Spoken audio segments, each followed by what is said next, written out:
It started like any other day. I was checking my emails when I came across a message claiming to be from my bank. The email looked surprisingly legitimate, complete with a professional logo and some convincing jargon. The sender warned me that my account had been compromised and urgently needed verification.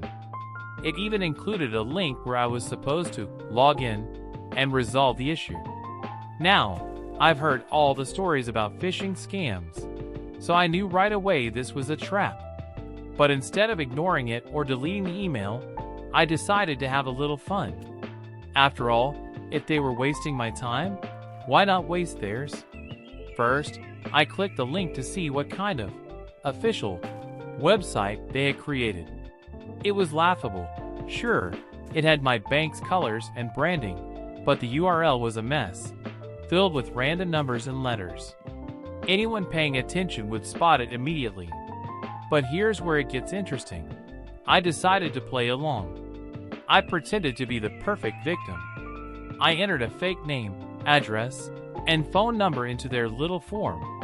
When it asked for my credit card number, I crafted something special, a completely fake credit card number that I knew wouldn't work. For good measure, I added a fake expiration date and security code.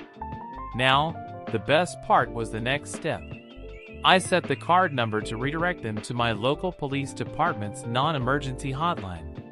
It was an idea I'd seen on a forum once, and I couldn't resist. After submitting my details, I sat back and waited. It didn't take long for the scammer to call me, clearly confused that the card wasn't working. I acted clueless. Really? It didn't go through? That's strange.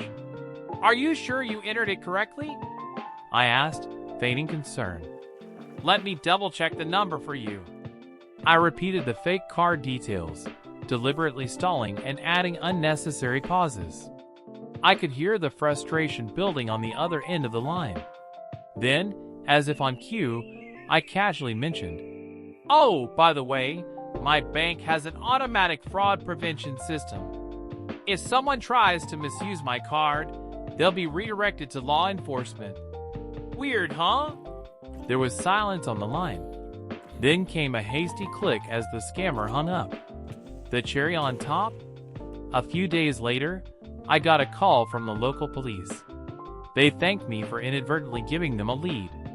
Apparently, the scammer had fallen for the trap and called the hotline multiple times, hoping to resolve the issue.